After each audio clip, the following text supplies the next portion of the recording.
வணக்கம் ஃப்ரெண்ட்ஸ். நம்ம கேட்டுக்கிட்டு இருந்த நிதமும் உன்னை நினைக்கிறேன் நாவலோட 5வது அத்தியாயத்தை இப்போ நம்ம பார்க்கலாம். கதவில் கை வைத்த அந்த நொடி ஃபோனில் அழைப்பு வந்தது. வேகமாக எடுத்து பேசினான். என்ன என்ன ஆச்சுது? அவர் வந்தாச்சா? சார், அதில் ஒரு பிரச்சனை. என்ன பிரச்சனை? வந்திருக்கிற கிளையண்ட்ஸுக்கும் உங்களுக்கும் டிரான்ஸ்லேட்டர் வரலை. முக்கியமான மீட்டிங் ஆச்சுதே, கட்டாயமாக அவரை பார்த்தாகணும். இது பெரிய டீலிங்கும் கூட, உனக்கு தெரியும் தானே? தெரியுது சார், ஆனால் நான் பண்ணுறது கடைசி நேரத்தில் டிரான்ஸ்லேட்டர் இங்கே வர முடியல.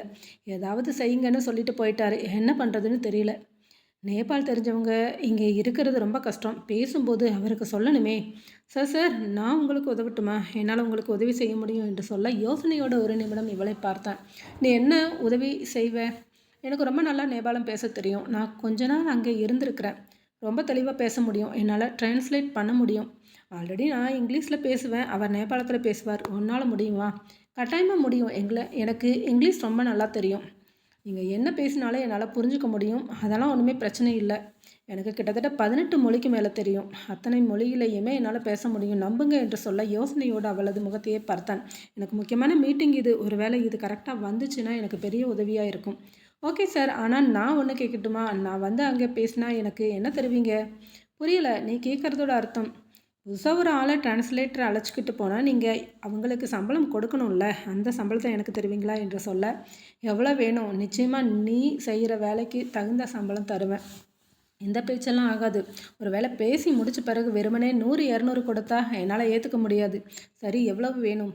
2000 ரூபாய். 2000 ரூபா தருவீங்களா என்று சொல்ல, ஓகே நான் தரேன் என்று சொன்னவன், அப்படின்னா இப்போது என் கூட உன்னால் வர முடியுமா? கட்டாயமாக வரேன் சார். அது மட்டும் இல்லை, இதோ பாருங்கள், காலில் அடிபட்டதுக்கு எனக்கு 10,000 ரூபாய் தரேன்னு சொன்னீங்க. அதையும் தரணும், ஏமாற்றக்கூடாது என்று சொல்ல, காசில் ரொம்ப கரெக்டாக இருப்பியோ? தாராளமாக தரேன்.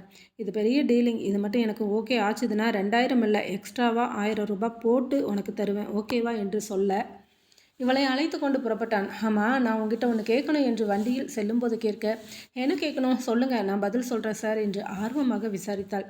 என்ன முன்ன பின்ன யாருன்னு தெரியாது. காலையில் ஒரு ஆக்சிடெண்ட்டாக உன்னை காலில் அடி வேற பட்டுடுச்சு. ஹாஸ்பிட்டலில் கொண்டு வந்து சேர்த்துருக்குறேன். இப்போ என்னோடய பேச்சை மட்டுமே கேட்டுட்டு என் பின்னாடி கிளம்பி வர்ற. உனக்கு பயமே இல்லையா? நீ பொண்ணு தானே? சார், ஒவ்வொருத்தரோட முகத்தை பார்த்தாலே தெரியாதா அவங்க நல்லவங்களா இல்லை கெட்டவங்களான்னு? எனக்கு உங்கள் மேலே நம்பிக்கை இருக்குது. நீங்கள் நல்லவர் சார். உங்களை நம்பி நான் எங்கே வேணும்னாலும் வரலாம். அது மட்டும் இல்லை, எனக்கு இந்த ஊரை பற்றி நல்லா தெரியும். இந்த ஊரில் இருக்கிற எல்லா ஏரியாவும் தெரியும். அதனால் நீங்கள் ஒரு வேளை தப்பான நோக்கத்தோடு அழைச்சிட்டு போனால் கூட என்னால் ஈஸியாக தப்பிக்க முடியும். அப்படியா? எப்படி தப்பிப்ப? கையில் எது கிடைக்குதோ அதுதான் என்னோட ஆயுதம். என்னால் தப்பிக்க முடியும். எனக்கு நம்பிக்கை இருக்குதுன்று சொல்ல, பயப்படாத, நான் எங்கேயும் தூரமாக அழைச்சிட்டு போகலை. பக்கத்தில் இருக்கிற ஒரு ரெஸ்டாரண்ட்டுக்கு தான் போகிறேன் என்று நேராக அழைத்து கொண்டு வந்து அமர வைத்தான். சற்று நேரத்தில் எல்லாம் இவர்கள் பேச வேண்டிய ஆளும் வந்திருக்க, இவன் சொல்ல சொல்ல அதை அப்படியே நேபாளத்தில் அவனிடம் மொழிபெயர்க்க, அவனுமே சொல்கின்ற வார்த்தைகளை அப்படியே இவனுக்கு மொழிபெயர்க்க, அரை மணி நேரம் பேச்சு வார்த்தை அப்படியே சென்று கொண்டிருந்தது. பாலா என்ன டீலிங் விஷயமா பேச வந்திருக்கிறான் என்பது இவன் பேச்சிலிருந்து புரியவும், ஒரு குறிப்பிட்ட நேரத்திற்கு பிறகு எதையுமே இவனிடம் கேட்கவில்லை. சர்வ சாதாரணமாக அவனோடு கலந்துரையாட ஆரம்பித்திருந்தாள். கடைசியாக அவன் சரி என்று சொன்னதை மட்டும் இவனிடம் திருப்பி கூறினாள். அவருக்கு உங்களோட டீலிங் 100க்கு 100 சம்மதமாக, அதே நேரம் தான் உங்களுக்கும் சம்மதம்னு சொல்லிட்டேன். 2 பேரும் அதற்குண்டான டாக்குமெண்ட்டை ரெடி பண்ணிவிட்டு சைன் போட்டுக்கிட்டால் போதும்னு சொல்கிறாரு. ஓகே தானே சார் என்று கேட்க, இவனுக்கு அத்தனை சந்தோஷம். இங்கே வரும்போது இருந்த டீலிங் முடியுமா முடியாதுன்னு நிறைய சந்தேகமாக இருந்தது. ரொம்ப ரொம்ப தேங்க்ஸ். உன்னோட பேர் என்ன சொன்னேன்? வைஷ்ணவி. உங்களுக்கு தெரியாதா? ஞாபகம் இல்லை என்று சொன்னவன், ஓகே ஒரு நிமிஷம் என்றவன் சொன்னபடியே பணத்தை எடுத்து இவளிடம் நீட்டினான். உனக்கு நான் தர்றதா சொன்ன பணம் இது. ஆல்ரெடி காலில் அடிபட்டதுக்கு பணம் மொத்தம் 13,000 இதில் இருக்குது. ஓகேவா? இப்படியே நீ கிளம்பிக்கோ, நானும் இங்கேருந்து அப்படியே புறப்படுறேன். சார், அவ்வளவுதானா?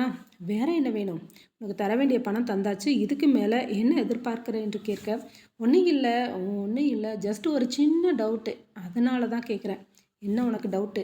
இல்லை, அவருக்கு இன்னமுமே ஏதாவது சந்தேகம் இருந்தால் மறுபடியும் கூப்பிட்டு பேசுகிறேன்னு சொல்லியிருக்கிறாரு. ஒருவேளை நீங்கள் பாட்டுக்கு விட்டுட்டீங்கன்னா சட்டுன்னு ஏதாவது ஒன்று கேட்டால் நீங்கள் என்ன பண்ணுவீங்க? அதுதான் யோசித்தேன். ஓ, அப்படி வேறு ஒன்று இருக்கோ? அப்படின்னா ஒன்று செய். நான் இங்கே பக்கத்தில் ஹோட்டலில் தான் தங்கியிருக்கிறேன். அந்த ஹோட்டலில் பக்கத்தில் ஒரு ரூம் உனக்காக வேணும்னா போட்டு தரேன். நாளைக்கு வர அங்கே தங்கிக்கலாம். என்ன சொல்கிறீங்க? நீங்களே பணம் கட்டிடுவீங்களா? ஆமாம், கட்டிடுவேன். அப்புறமா அந்த ஹோட்டலில் ஃபுட்டெல்லாம் கரெக்டாக தந்துடுவாங்கல்ல? அதெல்லாம் நிறையவே தருவாங்க. வேறு என்ன? அப்படின்னா ஓகே சார், நான் வரேன். எனக்கு ஒன்றும் பிரச்சனை இல்லை. நாளைக்கு ஒரு நாள் மட்டும்தான். அதுக்கப்புறம் எல்லாம் என்ன தேடக்கூடாது, கூப்பிடக்கூடாது, நான் கிளம்பி போயிடுவேன். உன்னை யாரும் கூடவே கூப்பிட்டுக்கிட்டு சுற்றுற ஐடியாவில் இங்கே இல்லை. நானும் நாளைக்கு இங்கேருந்து கிளம்பி போயிடுவேன். ஆல்ரெடி எனக்கு தலைக்கு மேலே வேலை நிறைய இருக்குது. தலைக்கு மேலே வேலைன்னா என்ன சார், முடி வெட்டுறதா என்று கேட்டு சிரிக்க, அவளை வித்தியாசமாக பார்த்தவன், அப்பப்போ சின்ன பொண்ணுன்னு அழகாக காட்டுற, சரி என் பின்னாடி வா என்று சொல்லிவிட்டு நகர்ந்தான்.